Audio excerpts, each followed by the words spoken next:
Bună, dragii mei, și bine ați venit în bucătăria mea!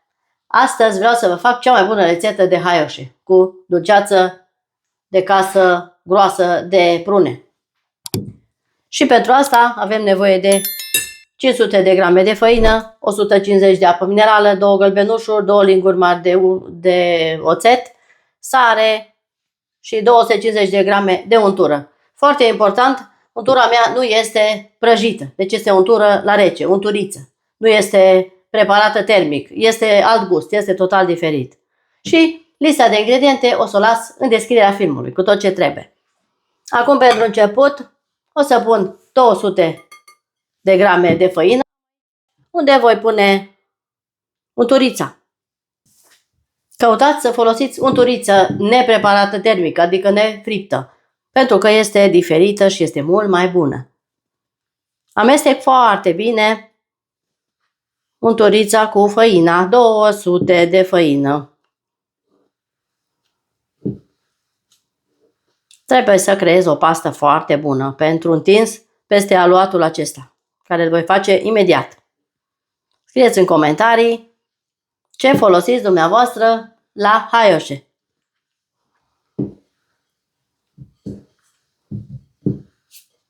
O rețetă extraordinară pentru Crăciun. Începem pregătirile pentru Crăciun. O rețetă cu tradiție la mine în familie. Pasta mea este gata, așa arată. S-a amestecat foarte bine. O voi pune deoparte. Acum în celălalt bol am 300 de făină, unde voi pune apa minerală, care este foarte importantă la aceste haioșe. Pentru aciditate, pentru tot. 2 linguri oțet, gălbenușurile, sare și amestec foarte bine un aluat. O să frământ aluatul pe masa de lucru. La nevoie mai adaug făină dacă trebuie sau, dacă vă trebuie, în funcție de mărimea ouălor, puțină apă minerală deasupra. Trebuie să facem un aluat omogen. Voi mai pune puțină făină. Este foarte puțin lipicios. Și mai frământ încă puțin.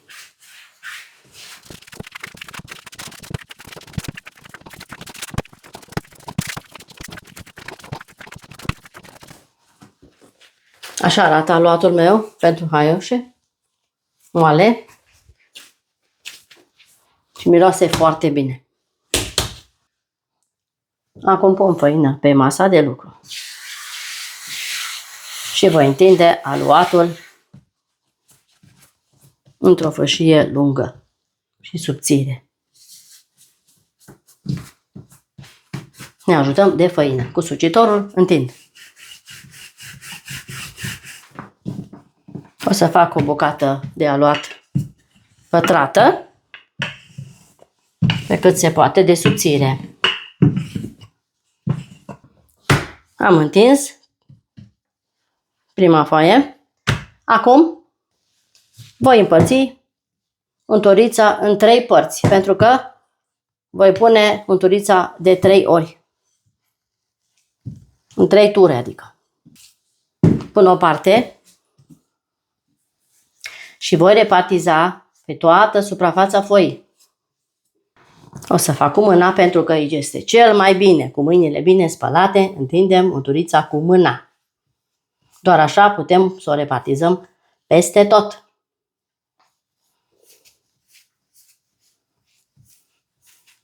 Este cel mai bine. Așa se face.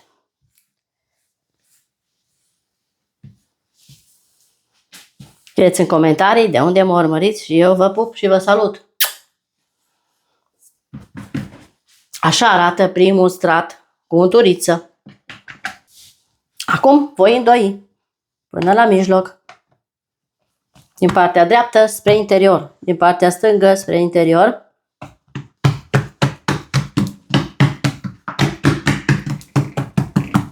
Apăs foarte bine. Voi pune foarte foarte puțină unturiță pe acest strat. Nu foarte multă.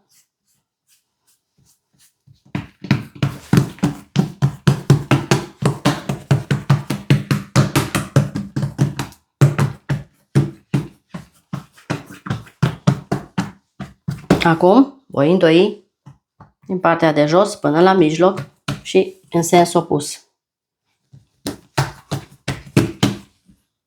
Puțină unturiță și aici.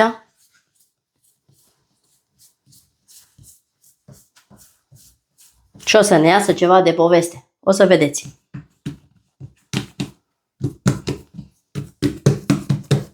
Îndoi spre mine încoace.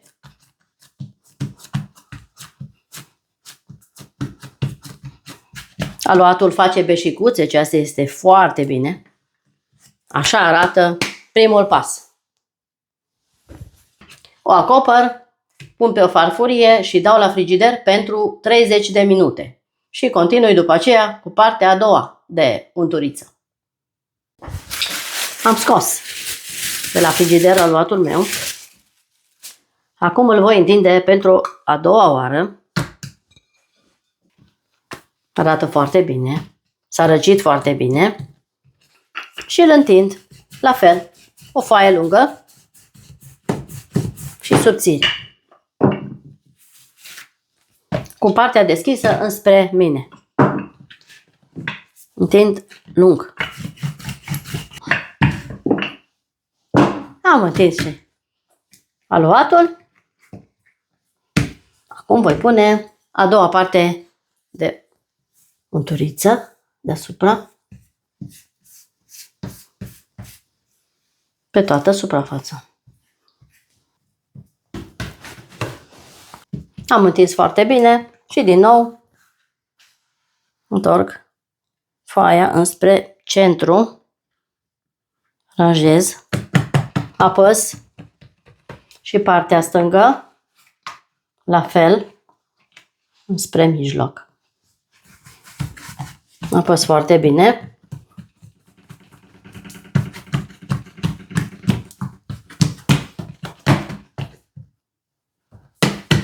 Și o să pun încă puțină unturiță și aici. Îndoi înspre mijloc.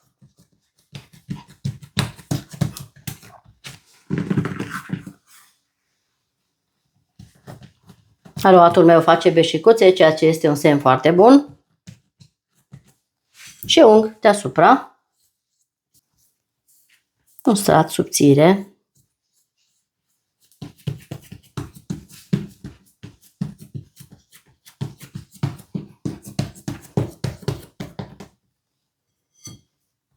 Și întorc aluatul spre mine. Apăs. Aceasta este partea a doua de uns cu unturiță. Așa arată. A doua întindere. Pun pe farfurie.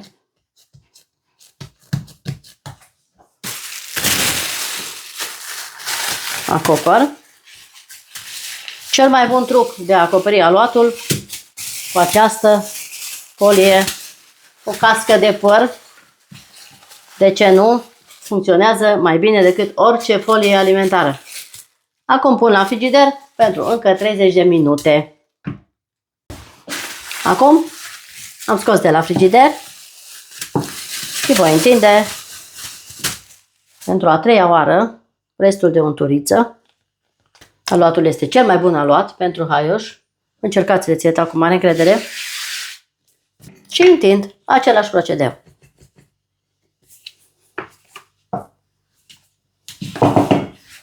O să pun puțină făină deasupra pentru a-l putea întinde mai bine, să nu se lipească. Am întins aluatul foarte bine. Acum pun restul de unturiță peste. Acum voi împacheta în aceeași ordine.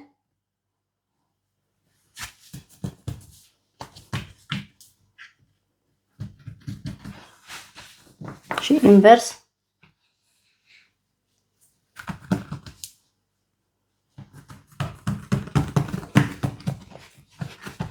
Apăs.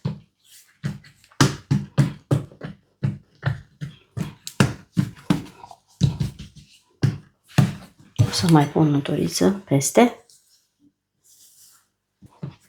În 2.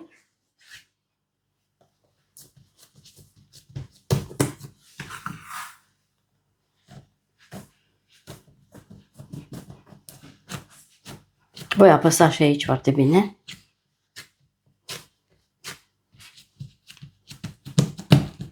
Și pun restul de unturiță. Acum o să îndoi aluatul în sens invers spre mine. A treia împăturire. Uitați aici ce super aluat pentru haioș. Avem noi aici plin de aer înăuntru. Plin de bule de aer, ceea ce este perfect. Îl voi pune din nou pe farfurie și îl voi da la rece de asemenea pentru 30 de minute la frigider.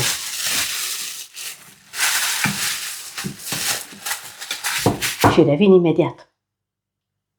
Am scos a treia tură de aluat din frigider. S-a răcit, e numai bine pentru întins. Uitați aici ce bule de aer face și cât este de bun.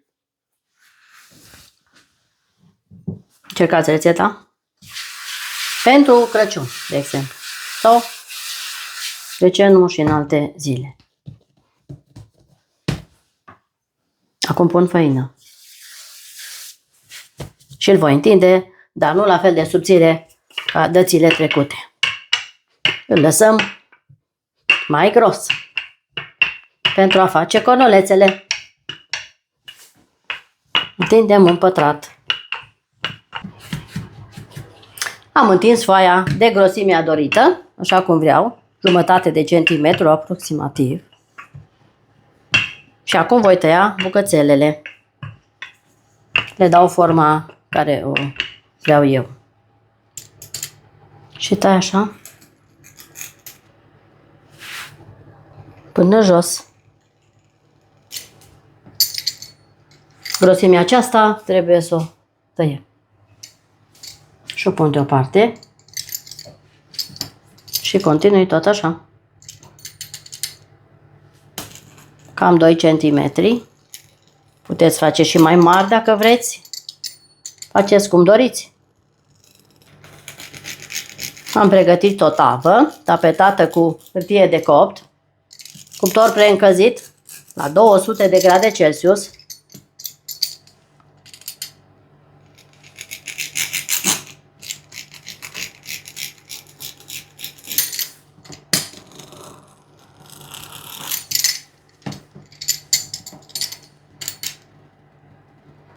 Și o să facem astăzi cele mai bune haioșe. Cum se fac la noi în Banat. Dumneavoastră, spuneți-mi cum faceți dumneavoastră la dumneavoastră acasă aceste haioșe foioase și foarte, foarte bune. Acum le dați mărimea dorită. Cât de mari vreți să fie, desigur.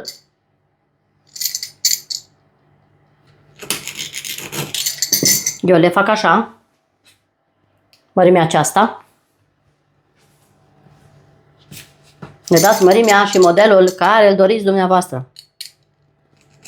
Nu este regulă.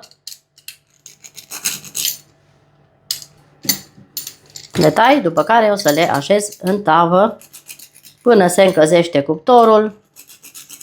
Le umplem cu magiun de prune făcut în casă, mai gros. Așa sunt bucățile mele. Acum iau magiunul și cu 2 lingurițe o să pun pe fiecare bucată în parte câte o linguriță de magiun. La mijloc, bineînțeles, la mijloc. Acum restul de majun o să pun puțină nucă măcinată.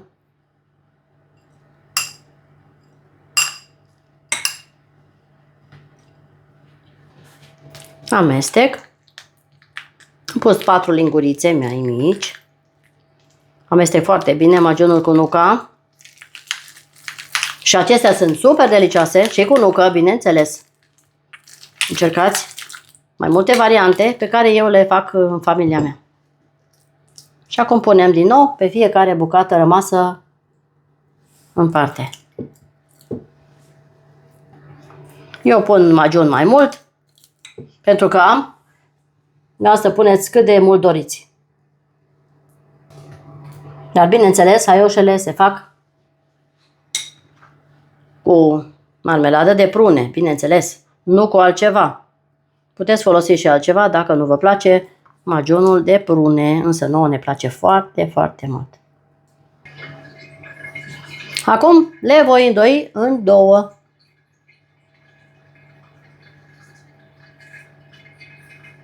Și acestea sunt haioșele mele de astăzi.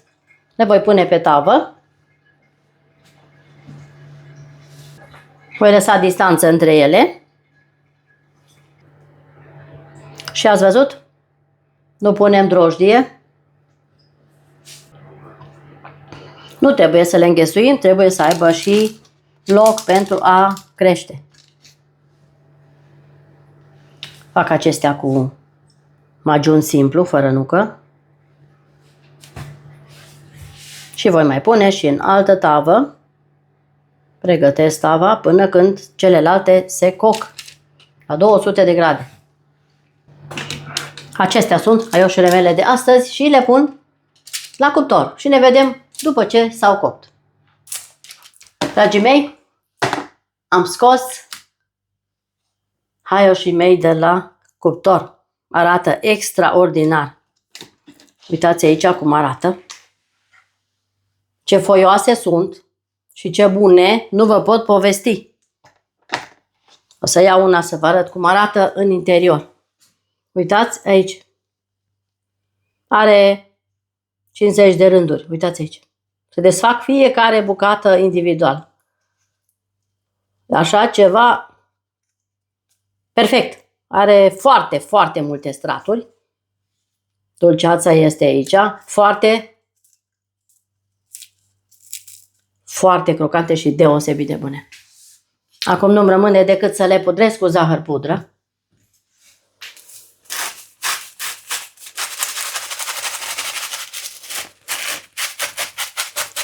Și vă invit la haioș. Să vă dau o bucată să mâncați. Să vedeți cât sunt de bune. Vă invit să preparați aceste haioșe extraordinar de delicioase și care țin foarte mult timp. Sunt uscate și delicioase. Uitați aici ce frumoase sunt. Vă invit. Așa că, dacă aveți gusturile mele, încercați. Mulțumesc că ați stat cu mine până la finalul acestei rețete foarte bune. Și până la un nou video, eu vă spun toate cele bune. La revedere!